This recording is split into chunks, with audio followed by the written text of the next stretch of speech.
दोस्तों, मैं उनका साक्या अरन कोचिंग सेंटर मॉरियस क्लास में आपको स्वागत है। आप लोग यूट्यूब पर हिंदी वर्णमाला चर्चा कर रहे हैं हम लोग। आप लोग उसको देखिएगा, लेक्चर करिएगा, तो कुछ क्वेश्चन आपके बन सकते हैं। क्वेश्चन आप किताबों में दिए गए, उन किताबों से लिए गए।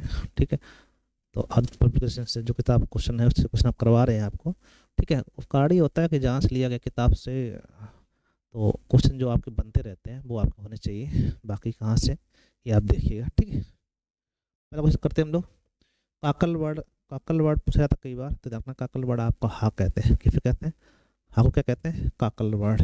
ठीक है, आगे देखते हैं हम लोग। निम्न में आपको ओस्ट वर्ड कौन सा है? ओस्ट वर्ड में पा वर्ग आता है और उ उ ओ औ और आते हैं, इन्हें कहते हैं ओस्ट वर्ड। ठीक है, एक तो पा वर्ग मतलब पा फा वा भा और मा।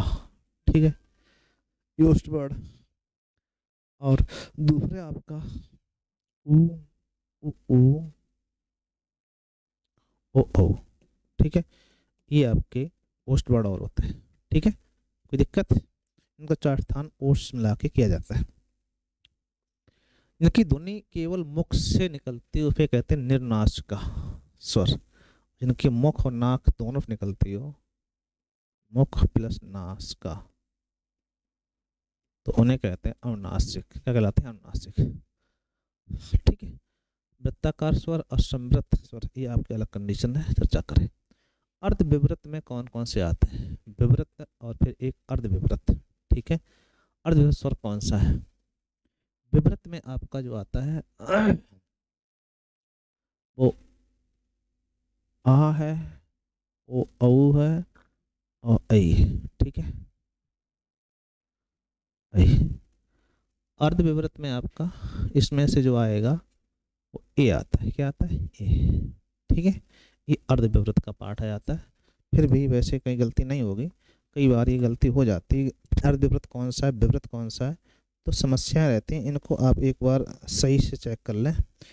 विवृत और विवृत में समस्या रहती है कि विवृत में बड़ा आ आता है। कौन सकता है? विवृत में बड़ा आ आता है, ये गलती हो रही थी। ठीक है, और अर्ध विवृत की अगर बात की जाए तो अर्ध विवृत में आपका ए आई और अ। अर्ध विवृत में ए आती है, आई सॉरी ओ अही आती है और ओ आता है। ठीक है, और छोटा आ आता है। ये आपके 3 स्वर आते हैं और बड़ा आ आता है विवृत में। ठीक, तो इसमें से जो सही होगा वो कौन होगा? आई वाला। ठीक, अर्ध विवृत की बात हो रही, तो ये आपको ध्यान रखना। इस सभी स्पर्श व्यंजन कौन कौन से वर्ग में आते हैं? सभी स्पर्श व्यंजन कौन से वर्ग में है? स्पर्श मतलब होता है का से लेके माँ तक। ठीक है, का से लेके जो माँ के वर्ग आते हैं, तो का है, इसमें रा हा अंतरस्थ हो जाएंगे। ठीक है, अंतरस्थ तो ऊष्म है। इसमें देखो चा का चा टा तपद, ये सभी कैसे स्पर्श वर्ड। इसमें देखो सा है, हा है, ये ऊष्म है। क्या कहते हैं आपके? ये अंतरस्थ है, ये ऊष्म है। ठीक है, तो कौन सी हो जाएगा आपका? C option. का से लेके जो माँ तक 25 वर्ड होते हैं, इन्हें स्पर्श वर्ड को या फिर स्पर्शी वर्ड कहा जाता है। स्पर्शी वर्डों की संख्या तो आपकी 16 ही होती है, स्पर्श वर्डों की संख्या आपकी 25 होती है। अब 25 में आपके का से लेके माँ तक सभी आ जाते हैं। ठीक है, सभी महाप्राण वर्णों वाला वर्ग। महाप्राण में मतलब प्रत्येक वर्ग का दूसरा और चौथा वर्ण। ठीक है, और सभी ऊष्म वर्ण सा और हा। ठीक है, तो इसमें कौन से में आप देखेंगे दूसरा चौथा हो, तो खा चा छा टा ठा दूसरा है, तो ये आपके दूसरे वर्ड है आपके। ऐसे ही इसमें चा आ जाएगा, इसमें या आ रहा है, इसमें आपका हम 5वां वर्ड आएगा, ये तो हो ही नहीं सकता है। तो कौन सा ही आपका? पहला ऑप्शन। ठीक है, सभी कैसे हो? महाप्राण हो, तो महाप्राण किसमें? A option. जब एक ही ध्वनि को द्वत हो जाए तो क्या कहलाते हैं? उसे युग्मक ध्वनि कहते हैं। जब एक ही ध्वनि को द्वत हो जाए उसे क्या कहते हैं? युग्मक ध्वनि कहलाते हैं। इसको ध्यान रखिए। वा का वा व्यंजन है, तो वा कैसा है? अंतस्थ वर्ड है। कैसा है? यार लावा, यार लावा कैसे होते हैं? अंतस्थ वर्ड होते हैं। तो वा पूछा गया, क्या कहलाएगा? अंतस्थ वर्ड। निम्नलिखित भाषा में मूल ध्वनियों के लिए जो चिन्ह मान लिए गए हैं, जिस रूप में लिखे जाते हैं, उन्हें क्या कहते हैं? उन्हें लिपि कहते हैं। क्या कहते हैं? लिपि।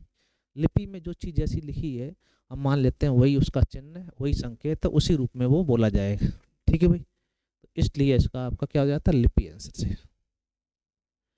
फा पा फा बा भा मा, ये सभी उच्चारण स्थान में बताया था ओष्ठ से होता है। किससे होता है? ओष्ठ में पा वर्ग आता है, पा वर्ग के ही वर्ड हैं सभी। ठीक है, अतः आंसर आपका कौन सा हो जाएगा? B option. दो व्यंजन जब एक साथ मिलते हैं तो उन्हें कहते हैं संयुक्त व्यंजन। क्या कहते हैं? संयुक्त व्यंजन कहलाता है। जैसे का के साथ में सा मिल जाए, क्या हो जाएगा? छा छत्री। ये कैसा हो जाएगा? संयुक्त व्यंजन। वर्ण तालिका के अनुसार ह्रस्व दीर्घ प्लुप्त क्या है? तो ये तीनों प्रकार जो हैं मात्रा के आधार पर स्वरों के प्रकार है। किसके प्रकार है? स्वरों के प्रकार होते हैं, आपको ये ध्यान देना है। स्पर्श व्यंजन कंठ ध्वनि अघोष और महाप्राण ध्वनि। देखो स्पर्श वर्ड हो कोई दिक्कत नहीं, कंठ हो का वर्ग माए, अघोष हो तो मतलब अघोष में पहला दूसरा आता है, और महाप्राण भी हो तो दूसरा भी चाहिए। तो पहला का हो जाता है, लेकिन इसमें महाप्राण नहीं, तो महाप्राण कौन हो जाएगा? खा, का खा। ठीक है, क्या कहलाएगा आपका? अल्पप्राण भी हो, और स्पर्श वर्ड भी है, कंठ भी है, अघोष भी है, और महाप्राण भी है। ठीक, सभी गुण पाए जा रहे हो। दंतोष्ठ उच्चारण स्थान किससे होता है? मैं बताया था अभी। दंतोष्ठ किसमें है? वाह का उच्चारण कहाँ से है? दंतोष्ठ। या से तालब, और रा का मूर्धन, और फा का ओष्ठ। क्या हो जाता है? ओष्ठ। सही बात, सही बात। हिंदी वर्णमाला में ऊष्म व्यंजन कितने हैं? कौन से? तो सा सा सा सा हा, ये क्या है? ऊष्म वर्ण कहलाते हैं। इनकी संख्या 4। कितनी है? 4। ठीक है भाई। हिंदी के जिन वर्णों का उच्चारण करते समय केवल श्वास का प्रयोग किया जाता है उन्हें सघोष कहते हैं, और जिनका नहीं किया जाता उन्हें अघोष कहते हैं। ठीक है, यार अलावा व्यंजन कहलाते हैं। ये यार अलावा जो है उन्हें कहते हैं अंतरस्थ वर्ण। क्या कहलाते हैं? अंतरस्थ वर्ण। निम्नलिखित में से कौन सा पार्श्विक ध्वनि है? पार्श्विक ध्वनि रा है, और लुंठित वर्ण कहा जाए तो रा। ठीक है, ये पूछे दोनों को बार। निम्नलिखित में से कौन सा अंतरस्थ वर्ण है? तो यार अलावा होते हैं, तो यहाँ पर या अंतस्थ व्यंजन है, तो यहाँ पे ला दिया गया, तो ला सही हो जाएगा। ठीक है भाई, आगे देखते हैं। टा वर्ग का उच्चारण की दृष्टि से क्या है? तो टा आपका उच्चारण स्थान मूर्धन होता है। क्या होता है? मूर्धा से होता है। ठीक है भाई। निम्नलिखित में से कौन सा स्वर कंठ तालब से बोला जाता है? तो कंठ आ और ई मिलके कंठ तालब हो जाता है, ये बनता है ए, कंठ तालब। ठीक, अतः ए कहाँ पे होता है? उच्चारण होता है कंठ तालब। ठीक है। निम्नलिखित में से कौन सा दीर्घ स्वर है? तो दीर्घ स्वर है, तो वैसे दीर्घ स्वर इसमें आपका ये दीर्घ स्वर, हालांकि ये तीनों दीर्घ हैं, लेकिन इन्हें कहते हैं मिश्रित स्वर को या संयुक्त स्वर का। ठीक, संयुक्त स्वर कहते हैं, हालांकि ये भी दीर्घ भी है। ठीक, ये ह्रस्व। अनुस्वार किसका कार्य करता है? अनुसार पंचमाक्षर विसर्ग का, चंद्रबिंदु का, स्वर का, पंचम वर्ण का। किसका काम करता है? पंचम। अंक बिंदी काम कर लेती है पंचमाक्षर वर्णों का। ठीक है। निम्नलिखित में से कौन से संयुक्त स्वर है? नहीं है, तो संयुक्त आपका ए ऐ ओ औ ये है आपके। उ आपका मूल स्वर है, मतलब दीर्घ। कौन सा? दीर्घ स्वर। ठीक है भाई। निम्नलिखित में से कौन सा स्वर वर्ण दंत नहीं है? ता था दा धा ना होते हैं, ता है, था है, दा है, और ला भी दंत होता है, लेकिन यह आपका तालब होता है। क्या होता है? तालब।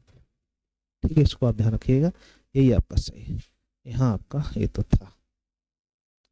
हिंदी स्वरों का वर्गीकरण जब जीव के आधार पर किया जाता है तो कौन सा भेद इसके अंतर्गत नहीं आता है? तो अग्र मध्य पश्च आता है, विवृत नहीं आता है। ठीक है, विवृत इसमें नहीं आता है। 3 ही प्रकार होता है। निम्नलिखित में से कंठ ध्वनि कौन सी है? का खा आपकी कंठ ध्वनि है। कैसी? कंठ। ये आपकी तालब है, ये आपकी या आपकी तालब है, और आप मूर्धन, ये मूर्धा है, या मूर्धा। ठीक है भाई। बताइए निम्न उच्चारण स्थान करते समय मूर्धन व्यंजन बताइए। मूर्धन में आपका टाठा डाढ़ा आते हैं, तो आपका डाढ़ा हो जाएगा, अतः अपन आपका सी से। सही नहीं? निम्नलिखित में से अल्पप्राण वर्ण कौन से हैं? तो प्रत्येक वर्ग का पहला, तीसरा, पांचवा वर्ण, तो पहला और तीसरा हो जाएगा अल्पप्राण आपके हैं। ठीक, हालांकि सभी स्वर भी अल्पप्राण में ही आते हैं, लेकिन यहाँ पे रियल में कागा दिया गया तो वो ज़्यादा सही है आपका। ठीक, निम्नलिखित में से नवीन विकसित दुनिया कौन कौन सी है? तो जिसमें नुक्ता लगा हुआ है इन्हें नवीन विकसित दुनिया मानते हैं, अरबी फारसी दुनिया होती है। ठीक है, गा खा गा। निम्नलिखित में से कौन सा घोष वर्ण है? घोष। ठीक है, तो घोष वर्ण मतलब सघोष वर्ण, प्रत्येक वर्ग का तीसरा, चौथा, पांचवा वर्ण, तीसरा, चौथा, पांचवा, तो पांचवा अक्षर यहाँ माँ दिया गया, यही आपका सही है, अतः आंसर आपका सी सही है। इसको आप देखिएगा, लाइक शेयर करना है। ठीक, सभी क्वेश्चन अच्छे हैं, आप इसको एक बार बच्चों को भेजिएगा, लाइक शेयर करवाइएगा। ठीक है भाई, थैंक यू।